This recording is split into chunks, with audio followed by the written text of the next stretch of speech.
Hello, my name is Theo Venter and I'm at the Northwest Business School as a policy specialist. And in this time of COVID-19, I think that's a very good topic just to talk about the positives of a crisis. Most of us are enmeshed in all the data and how many deaths and how many cases. But there are other things as well that we must be very sensitive about.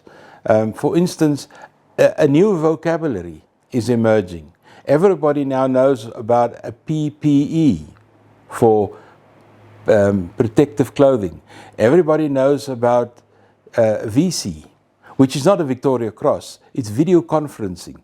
Everybody knows about Corona. We're talking about social distancing. All of these new terms are part of our language and it's going to stay for a long time. But there's a plenitude of other things happening in the coronavirus period. First of all, innovation.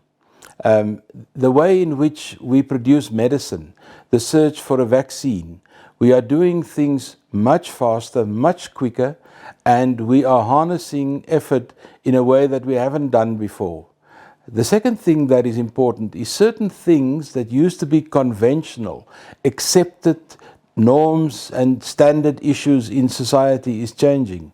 The way, for instance, we look at aviation, the way in which we fly around and how mobile we are. This has all come to an end and we will have to redesign, get it off the ground and work into the new system, ways of dealing with what we're learning out of COVID-19. And then, of course, the most important element of COVID-19, in my view, is that there's no handbook about this virus.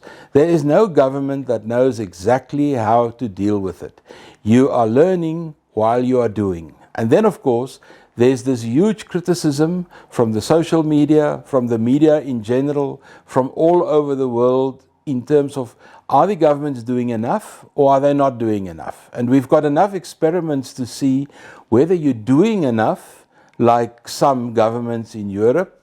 I would also add the South African government to that. We've started very, very early with a COVID prevention strategy. In some cases, I think we've started too early for what's happening. Or whether it's Sweden, where they allowed the virus to penetrate society, and then you look at the statistics and then you see there's no big difference between any of these models. What is interesting, if we look at global figures of COVID-19, is that the North American continent is probably hardest hit. Europe, second hardest hit. South America is busy developing a peak. Africa is looking as one of the continents the least affected at this stage. Whether it's only early days for the virus to spread, or whether it is some form of resilience in the African continent, history will tell us. Very early to tell. But the important thing is that it is a time for innovation. It is a time for people to design new things.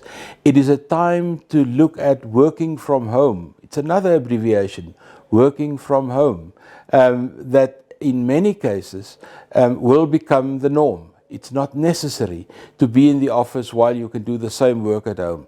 It's difficult to deal, of course, with the infrastructure at home. What do you do with your children? Can you work the normal hours when you work at home? All of these things we are looking at. And lastly, education. We're all in education.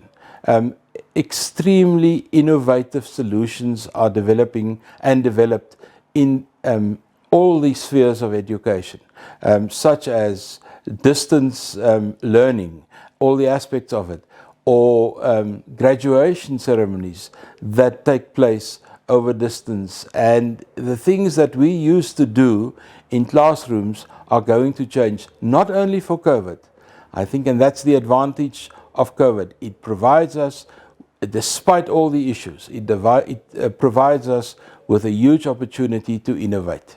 Thank you very much.